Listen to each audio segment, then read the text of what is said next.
Assalamualaikum warahmatullahi wabarakatuh. Kembali lagi bersama channel saya. Kali ini channel saya akan membahas bagaimanakah cara mengaktifkan notifikasi pesan dari WhatsApp agar kita tahu pesan itu masuk dari notifikasi walaupun kita tidak membuka WhatsApp secara langsung.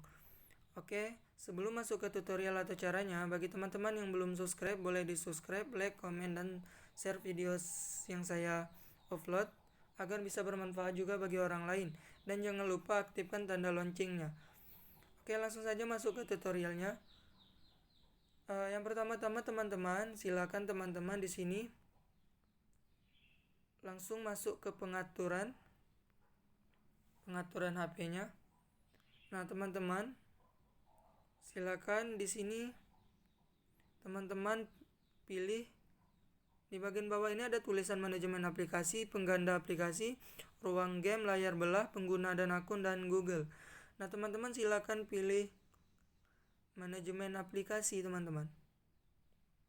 Nah, teman-teman di sini ada daftar aplikasi, aplikasi default, izin aplikasi, aplikasi buka otomatis, menampilkan di atas aplikasi lainnya, akses aplikasi khusus, rekomendasi aplikasi. Silakan teman-teman pilih daftar aplikasi. Nah, di sini teman-teman banyak sekali aplikasi dari HP saya. Silakan teman-teman juga pilih di sini cari aplikasi WhatsApp, teman-teman. Oke, di sini sudah kita buka aplikasi WhatsApp. Nah, di sini teman-teman ada penggunaan penyimpanan, detail penggunaan data, penggunaan baterai, kelola notifikasi. Nah, teman-teman silakan pilih kelola notifikasi, teman-teman. Oke, di sini teman-teman kelola notifikasi saya belum aktif. Silakan teman-teman izinkan notifikasinya, aktifkan di HP teman-teman. Oke, sesudah diaktifkan teman-teman silakan kembalikan ke bagian awal layar depan. Silakan teman-teman di sini buka aplikasi WhatsApp-nya karena di sini saya ada aplikasi ganda. Untuk mencoba tutorial ini silakan teman-teman lihat. Di sini saya akan mengechat nomor saya menggunakan nomor WhatsApp saya yang satu lagi. Kita akan lihat apakah notifikasinya akan masuk atau tidak di layar depan HP saya.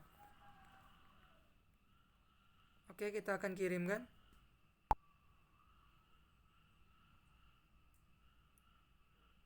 Nah, teman-teman, di sini bisa teman-teman lihat pesan dari saya masuk dari notifikasi. Kita bisa membaca pesannya tanpa membuka WhatsApp terlebih dahulu. Oke. Terima kasih teman-teman, mungkin itu saja tutorial dari saya, semoga bermanfaat. Saya akhiri, wassalamualaikum warahmatullahi wabarakatuh.